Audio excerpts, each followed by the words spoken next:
রাম মন্দির প্রতিষ্ঠা দিবসে উপস্থিত ছিলেন ভারতীয় ক্রিকেটার সহ বহু বলিউড তারকারা। উপস্থিত ছিলেন সচিন তেন্ডুলকার, ভেঙ্কটেশ প্রসাদ, অনিল কুম্বলে, রবীন্দ্র জাদেজারা। কিন্তু উপস্থিত ছিলেন না ভারতীয় প্রাক্তন ক্যাপ্টেন মহেন্দ্র সিং ধোনি।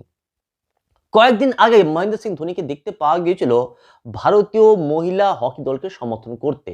তিনি স্টেডিয়ামে পৌঁছেছিলেন, কিন্তু মহেন্দ্র সিং ধোনিকে দেখতে পাওয়া গেল না রাম মন্দির প্রতিষ্ঠা দিবসে। রাম মন্দিরের পক্ষ থেকে মহেন্দ্র সিং ধোনিকে পাঠানো হয়েছিল নিমন্ত্রণ পত্র। তা সত্ত্বেও এই নিমন্ত্রণ পত্রকে সম্পূর্ণরূপে উপেক্ষা করে উপস্থিত হলেন না মহেন্দ্র সিং ধোনি রাম মন্দিরের প্রতিষ্ঠা দিবসে। অন্যদিকে বিরাট কোহলি উপস্থিত হননি এই রাম মন্দির প্রতিষ্ঠা দিবসে। অনেকেই জানেন যে বিরাট কোহলি হচ্ছে নরেন্দ্র মোদীর কাছের লোক।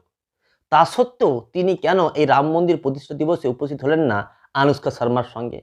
আপনারা সকলে দেখেছেন যে নিমন্ত্রণ পত্র পাঠানো হয়েছিল আনুষ্কা শর্মা এবং বিরাট কোহলিকে, এবং সেই নিমন্ত্রণ পত্রের চিত্র তারা সোশ্যাল মিডিয়ায় পোস্ট করেছিল। তা সত্ত্বেও রাম মন্দিরের প্রতিষ্ঠা দিবসে দেখতে পাওয়া গেল না বিরাট কোহলি এবং আনুষ্কা শর্মাকে। কিন্তু কেন? অনেকেই বলছেন যে 21 তারিখ উপস্থিত ছিলেন অযোধ্যায় বিরাট কোহলি, কিন্তু তার পার্সোনাল কারণের জন্য বিরাট কোহলি 22 তারিখে প্রাণ প্রতিষ্ঠার দিন উপস্থিত হতে পারেননি। রোহিত শর্মাও রাম মন্দির প্রতিষ্ঠা দিবসে উপস্থিত হতে পারেননি। অনেকে বলছেন ইংল্যান্ডের সাথে যে টেস্ট ম্যাচের প্রস্তুতি রয়েছে সেই প্রস্তুতির জন্য রোহিত শর্মা উপস্থিত হতে পারেননি এই রাম মন্দির প্রতিষ্ঠা দিবসে।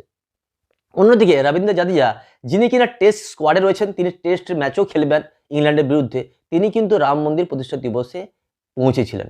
তাহলে যেখানে রবীন্দ্র জাদেজা পৌঁছতে পারছেন, সেখানে রোহিত শর্মা কেন পৌঁছতে পারছেন না এই রাম মন্দির প্রতিষ্ঠা দিবসে? এটা সবথেকে বড় প্রশ্ন। তাহলে কি রোহিত শর্মা ইচ্ছাকৃতভাবেই এই রাম মন্দির প্রতিষ্ঠা দিবসে পৌঁছাননি? তো বন্ধুরা, আপনাদের কি মনে হয় বিরাট কোহলি, রোহিত শর্মা এবং মহেন্দ্র সিং ধোনি কেন রাম মন্দির প্রতিষ্ঠা দিবসে পৌঁছাননি? এটা কি ইচ্ছাকৃত, নাকি নিজেদের ব্যক্তিগত কারণের জন্যে পৌঁছতে পারেননি রাম মন্দির প্রতিষ্ঠা দিবসে এই তিনজন ক্রিকেটার?